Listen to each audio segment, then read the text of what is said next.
And what we do here on this show is we answer your questions, your comments brought to us via our social media channels. And let's start and kick it off with YouTube this week and some comments about last week's episodes. As you know, PWR is the most watched wrestling talk show on YouTube with over 13 million viewers since 2006, and we welcome your comments on all of our videos. So let's get to some of those comments left on last week's episode of Primetime TV. This first one, listen closely, David, comes from Dick Coughlan. He says, David has very questionable methods to assess Daniel Bryan's success. He repeatedly goes on about merchandise, even though he's the number two biggest seller behind John Cena. Nobody sells merchandise like Cena, but heroes should look at the figures and not his estimate made by looking at the crowds during Raw. And how do you get from saying, and I quote, "I don't see many Daniel Bryan signs in the crowd," end quote, as if that matters to the ship has passed with Daniel Bryan, which was a quote you made last week.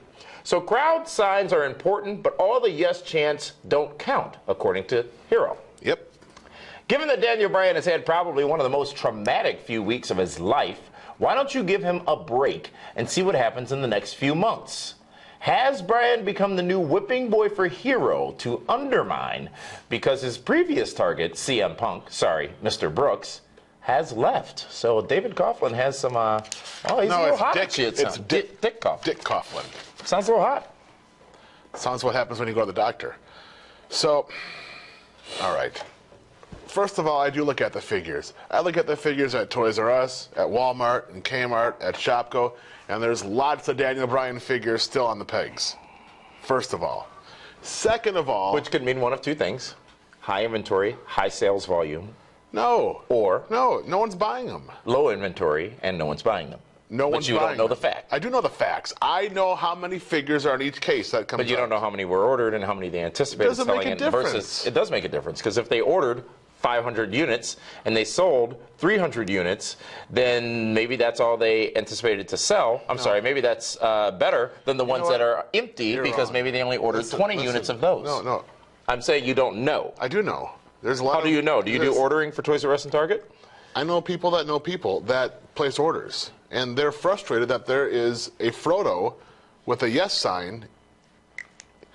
Anyways, the yes chant is easy. You know why it's easy? How much does it cost to say yes? Nothing. Nothing at all.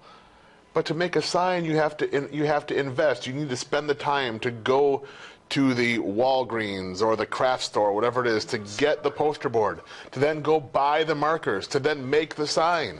So all the people we saw and continue to see that have signs with beards on them and signs supporting Daniel Bryan, those people don't exist? Well, some of them do. Not all of them. In general, people don't bring signs to wrestling shows anymore as much as they used to anyways. Daniel Bryan is not my whipping boy. I like Daniel Bryan. I think he is a tremendous in-ring talent. I just question how he's being booked, how he's being used, how he's being perceived. He's not being used as a star. Perhaps this needs to be your DWHS tomorrow night on Primetime. I know you're passionate about this subject. I am, because I don't like the fact that people think I'm picking on Daniel Bryan. Well, I mean, it's the words that come out of your mouth. It's the thoughts. You said last week he was at best, number 3 in the company. He is. At best. Yeah, at best, absolutely. That could be interpreted as burying Daniel Bryan. No, by the because at best there were times when CM Punk was number 4 when he was the champion of the company. Next comment.